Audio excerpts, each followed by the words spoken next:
بێگومان بە هەوڵی سەرۆک وەزیران مەسرور بارزانی و بەجێگەیاندنی بەڵێنەکانی بەرامبەر بە خەڵک و موچەخۆران توانی بانکەکان بەم شێوەیە بازاڕەکان بەم شێوەیە ببوژێنەوە و بێگومان ئەمانە هیچی بەبێ لەمپەر نەبوو ئەوەی کە ئێوە ئاگادار بوون ڕۆژانە لە کوردستان 24 و لە زۆرێک لە میدیاکانی دیکە باسی لێوە دەکرا کە چەندە لەمپەر هەیە لە بەردەمی حکوومەتی هەرێمی کوردستان بەڵام بە پێداگریەکانی سەرۆک وەزیران بەناردنی شادە بەردەوامەکان کە بۆ بەغدا ڕۆشتن گەیشتنە ئەم ڕێکەوتنە گفتوگۆی زیاتر لەگەڵ ئاری نانەکەلی ئەندامی کۆمیتەی ناوەندی پارتی دموکراتی کوردستان ئەکەین کە میوانە لەگەڵمان سەبارەت بەم بابەتە بەخێر هاتی کاگاری سپاس بۆ جەنابەت من لە سەرەتاوە باسم لە لەمپەڕەکان کرد بەڵام ئەگەر کەمێ ورتر ببینەوە ئەمە یەکەم جار لەمپەر نەبووە لە بەردەمی سەرۆک وەزیرانی هەرێمی کوردستان لەم کێشەیە چەندین کێشەی دیکەش هەبوونە کە بوونەتە ئاستەنگ بۆ کارەکانی ئەم کابینەیە کابینەی نوێم یاخۆت ئەتوانی بڵین کابینەی نوێم یەکێک بۆ لەو کابینانێکە زۆرترین کێشە و ئاڵنگاری ڕوبەڕوو بۆتەوە چی وای کردووە کە تەواوی ئەو پیلانە ئەقلیمیانە سەرۆک وەزیران بە چەکێکی دیپلۆماتیانە جوابیان بداتەوە ئەمە چی ئەگەیەنێت بە خەڵکی کوردستان سەرەتا زۆر سپاس من دەمێت سپاسی سەرۆک وەزیران کاک مەسرور بکەم کە بەڕاستی لەو ماوەی ڕابردوو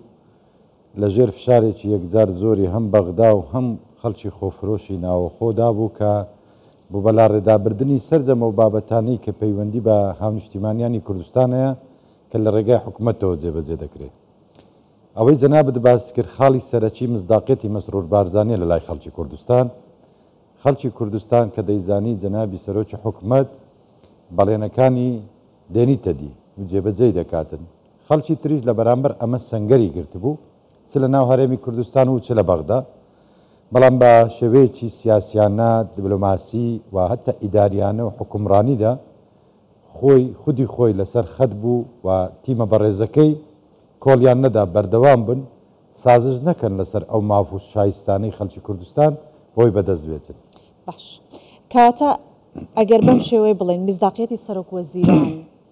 چی دەگەێنێت بۆ ئەو خەڵکەی کە چاوەڕوانی دەستی سەرۆک وەزیرانە کە کێشە و عریشەکانی بۆ چارەسەر بکات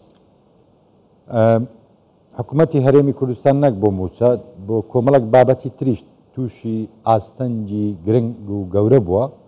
لە قۆناغەکانی ڕابردوو بەڵام بە خۆراگری جەنابیان و خەڵکی کوردستان و هەرێمی کوردستان توانرایە بە شێوەیەکی یاسایی و ڕێنمایەکانی یان ئەو مافشایستانی خەڵکی کوردستان بە دەستوری عێراقەیە سەر بکەویتن بەڵام ئەم بابەتەی ئەم جارە پەیوەندی بە موچە هەبوو کە موچەش قوتی خەڵک بوو بەشێک لە ئەو کارکتەرانەی کە خۆیان بە دەمڕاست و نوێنەری خەڵک دەزانی لە هەندێک شوێن کە زۆر لۆکاڵی بوون دانویست هەم لە ناو خۆی هەرێمی کوردستان خەڵک وا تێبگەینن کە سەرۆک وەزیران و حکوومەتی هەرێم لە کابینەوە ناتوانێت بەرگری و داکۆچی لە مافەکانتان بکە و هەمان کاتیشدا دەچوونە بەرەی ئەم بەرەی کە دژی هەرێمی کوردستان و حکوومەت و جەنابی کاک مەسرۆریش بوون بەڵام سیاسەتی حەکیمانەی جەنابی کاک مەسرور و حکوومەتی هەرێم کەوای کرد زۆر بە شێوازەکی زانستیانە و یاساییانە بۆ بابەتەکان بچیتن و پێداگیر بی لە سەرجەم مافشایستەکانی خەڵکی کوردستان بە تایبەتی موچە بۆیە بەڵێنەکە هاتە دی و ئەو بەڵێنەش نەک تەنها بۆ یەکجار بەڵکو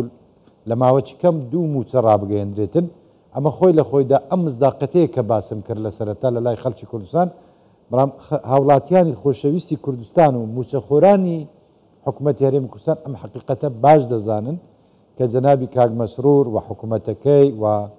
تیمە بەڕێزەکەی لە حکوومەتی هەرێمی کوردستان گوێ باو فشار و بابەتانە ناداتن لەبەرەوە ئێمە ڕێزگەیەکی ڕاستی دروستمان گرتێ بۆ ئەوی هەم بەرگری بکەین هەم مافەکانی خەڵک بەگشتی و بە تایبەتی فەرمانبەرانیش دابین باش کاک ئاری جەنابەت ئاماژەت بۆ کرد کە چەندین کێشە و گیر و گرفتاتنە پێش بەڵام سەرۆک وەزیران و تیمەکەی توانیان ئەو کێشە و گیر و گرفتانە گرێکە تا ئاهات ئەوە بە گرێکوێرە بەڵام بە سیاسەتی حەکیمانەی سەرۆک وەزیران ئەو گرێکوێرەیە ئەکرایەوە ئەو گرێکوێرەی کە دروستەکرا بێگومان هەموو جارەوترێت بە یەک دەست چەپڵە لێ نادرێت لە ناوخۆش یارمەتیدەری بەغدا ئەبوون بۆ ئەوەی کە ئەو گرێکوێرەیە زیاتر نەکرێتەوە ئەمێ بڵێم هەرێمی کوردستان حکوومەتی هەرێمی کوردستان هیچ پاساوێکی هێشتەوە بۆ بەغدا کە ئیتر گرێکیۆرەیتر دروست بکات چ بە دەستی ناوخۆی بێت چ بە ئەوانەی کە لە بەغدان بەداخەوە ئەوانەی یارمەتی بەغدا و محکەمەی فیدراالی و ئەو شوێنیان نیان دەدا خۆیان لە ژیانێکی زۆر باش بوون و موچەیەکی زۆر باشیان نەبوو ئەگەر یەک موچیان وەگر بە بەشی دە موچەی دەمانجی دەکرد پێ بژیابان سەنگەریان گربوو یەکەم جار لە بەرامبەر خەڵکەکە و حکوومەت و کاک مەسرۆریش بەڵام کو باسم کرد ڕۆلی بەردەوامی و پێداگیری و سازش نەکردن لەسەر شایستە و موچە و هەموو ئەو بابەتانەی پەیوەندی بە فەرمانبەر و خەڵکی کوردستانە بوو کاک مەسرور بوو کە خۆڕاگرانە داکۆچی کرد و داوای کرد و وەری گرت وەڵامەکەژە خەڵکیش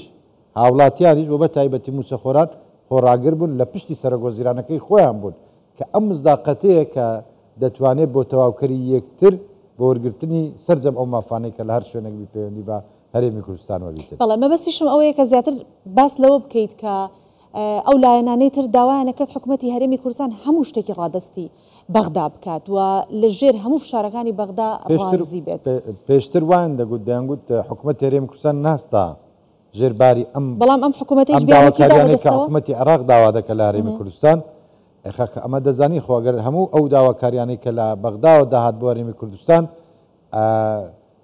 قاسی بوون قڕز بوون بەڵام لەبەر بەرژەوەندی گشتی لەبەر ئەوەی کێشە و گرفتەکان قوڵتر نەبی گەورە نەبی جنابی کاک مەسرور و حکوومەت چۆ ژێرباری هەندێک بابەت بۆ ئەوەی بڵێن کە ئەمە ینی کاک مەسرور یان حکوومەت یان هەرێمی کوردستان لەگەڵ ئەوەیە بە ئاشتیانە بابەتەکان چارەسەر بێت بەڵام نەخێر هەرچەند بابەتەکان داواکاریەکانی بەغدا جێبەجێ دەکرا و زیاتر داواکاری دەرحەق بە هەرێمی کوردستان و حکوومەتیش پێشکەش دەکرێت جارێشتر ئەمەش بکەن ئەمەش بکەن ئەمەش بکەن کە زۆر ئاسایی ئەمە لەژێر دەستورێک داین ئەم دەستورە خەڵکی عێراق دەنجی پێداە کە مافەکانی هەرێمی کوردستانی تێدا جێگر کرایە بەڵام ئەو تەنگ و چەلەمە و کێشانەی کە لە یارمەتی دەری خەڵکانێک و هەندێک هێزی سیاسیش لەگەڵ بەغدا بابەتەکانیان قوڵتر دەکردەوە بۆی ئەم حکوومەت هەرێمی کوردستان لاواز بکەن و جنابی کاک مەسرور بەڵێنەکانی بە حیسابیوان نێتە دی بەڵام ئەمە وەڵامەکە بوو کە پێش دەژن بەڵێنی خۆی بەجێگەیان کاتە بیانۆکانی بەغدا سەرجەمیان ئەتوانین بڵێن خاو بووەوە ئایا هیچ گەرنتیەک هەیە کە ئیتر بەغدا بیانووی تر بە هەرێمی کوردستان نەگرێت یاخود چۆن چاودێری ئەم ڕێکەوتنە ئەکرێت بۆی کە بەغدا جارێکی دیکە بیان و بە هەرێمی کوردستان نەگرێتەوە من بەدیدی من ئەم کێشانە هەردەمینێ پێشترێش هەبووە بەڵام ئەگەر بەغداش ئەو واقعا لە بەرچاو نەگریتن کە هەرێمەکەی و دەستوریە و حکوومەتەیە و هەڵبژێردراوی خەڵکە و ئەو ماف و داواکاریانەی کە هەرێمی کوردستان و خەڵک و فەرمانبەرانەیە من تەسەوڕ دەکەم لای مەش ئاسان نابی بچین هەموو بابەتەکان تەسلیم بەغدا بکەین و بچینە ژێر ئەو فشار و بابەتانە لەبەرەوەی مافی سروشتی خەڵکی کوردستان و هەرێمی کوردستانە و موچەخۆرانی کوردستانە سەرگۆزیرانیش وەکو ئەرکەکی خۆی وەکو کەسێکی دیار لە عێراق و لە هەرێمی کوردستان و ناوچەکەش پێداگیری لەسەر سەرجەم ئەو ماف و داواکاریانە بکاتن کە حکوومەتی عێراق ملزەمە جێبەجێ بکاتن باشە کاک بەڵێن پێتان وایە کە بەغدا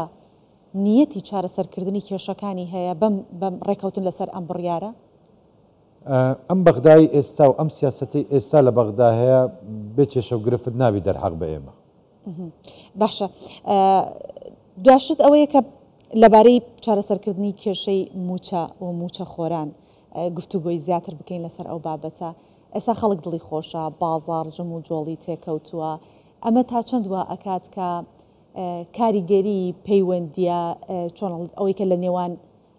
هەرێمی کوردستان هەیە لەگەڵ بەغا زیاتر خەڵک پشتی سەرۆکوەزیرانەکەی خۆی بگرێت بزانێت کە خەمخۆرێتی بزانێت کە تا مافەکانی بەدەست نەهێنێت ئەم سەرۆکوەزیرانە کۆڵ نادا من دەمەوێت سەرەتا زۆر سوپاسی فەرمانبەران و موچەخۆرانی کوردستان بکەم و خانەوادەکانیان بکەم کە بەڕاستی دڵێکی زۆر گەورەیان پێوە بوو و تەحملێکی زۆر گەورەیان کرد دەرحەق بەو وەزعی کە دەرحەق بە موچەخۆرانی هەرێمی کوردستان کرا ئەمانەش لە پشتی حکوومەتەکە و سەرۆکوەزیرانەکانی خۆیان بوون کە دەیانزانی ئەم مزداقێتە هەیە بۆ جێبەجێکردنی ئەم بەڵێنانە جەنابی کاک مەسرور پێدان ڕۆژی تنگانە کە جنابی کاک مەسرۆریش باسی کرد لە یەکێک لە مزگەوتەکانی شاری لە مانجی ڕەمەزان ئێمە وەکو حزب کە هێزی یەکەمین لە حکوومەتی هەرێمی کوردستان و کاک مەسرۆریش کارکتەرێکی بەهێزە لە نام حزبە سەرۆک وەزیرانە کە بەڵێنەکانی پێدا هەمیشە ئێمە لەسەر کۆی پرسە سیاسیەکان ئیداریەکان هەر بابەتە کاتە پێش چ پارتی چ حکوومەت لە ڕۆژی تنگانەدا وەستاوین و لە ڕۆژی تنگانە خەڵکی تر ڕای کردیا لە قرارات لە سەرکەوتنیشدا برابەش بوونە زۆر جار ئێمە ئەمەشمان کێشە نییە و ئەم قەیرانەش و قەیرانی تریش بێ متەئەکیدم جنابی کاک مەسرۆر بە سیاسەتی حەکیمانەی خۆی بەو کاریزمایەکەی هەیتی بەو پێگە گرنگەی کە لە ناو عراق و لە دەرەوە و لە ناو هەرێمی کوردستان هەیتی هەر بەڵێنێک بدە جێبەجێ دەکاتن بۆیە ئەم مەسئولیەتە گەورەی کە لە سەرشانی بەڕێزیانە فەرمانبەرانیش هاوکاریان بوون و خەڵکی کوردستانیش هاوکار بوون خەڵکی تر کە چوونە بەرەی ناحەزانی کوردستان و هەرێم ئەمەیان بۆ ماوە کە چ جوابی ئەم خەڵکە دەدەنەوە چ جوابی ئەم بەڵێنانەی جەنابی سەرۆکی حکوومەت دەدەنەوە من چەند ڕۆژێک لە دوێنێ شێوم تابعی هەندێک سایت و هەندێک پەیجم کرد دەیانگو ئەمە قراری محکەمەی ئیتیحادیە موچەی دابش کردە ئەگەر سەرۆک وەزیران خۆڕاگر نەبا و حکوومەتەکە و فەرمانبەرانی ما خۆڕاگر نەبان ئەم قرارە نەداهاتە دی خەڵکی تر دەرێ ئەگەر ئەمە نەبا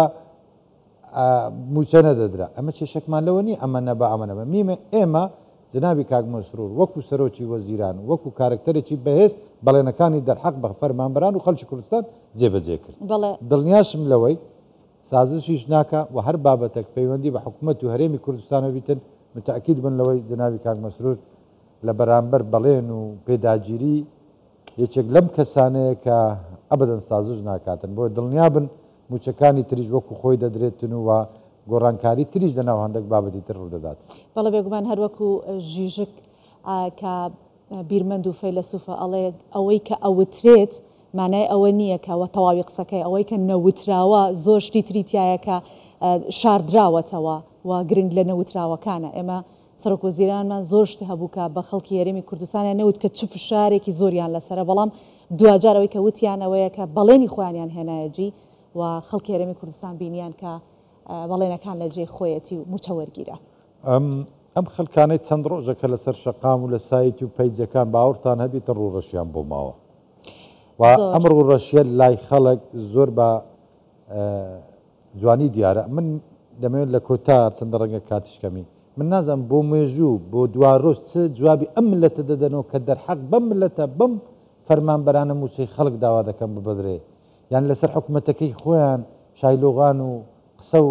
شعردا هەردەڕێژن ئەمانە ڕوڕەشی ملت دەبن وەکو ئەو خاینانەی تر کە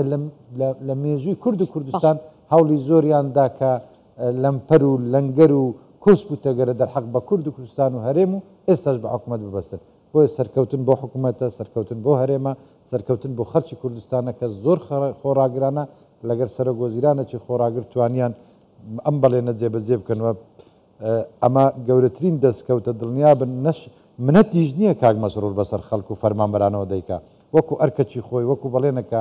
جێبەجێ کردیا لۆیە دڵنیا بن لەوەی کە چەندە خەڵک دڵی خۆشبی ئێمەمانان و کاک مەسرۆریش دڵی زۆر زۆر خۆشترە بەڵێ سپاس دەکەین ئارینانە کەلیان دامی کۆمیتەی ناوەندی پارتی دموکراتی کوردستان لەگەڵمان بێت.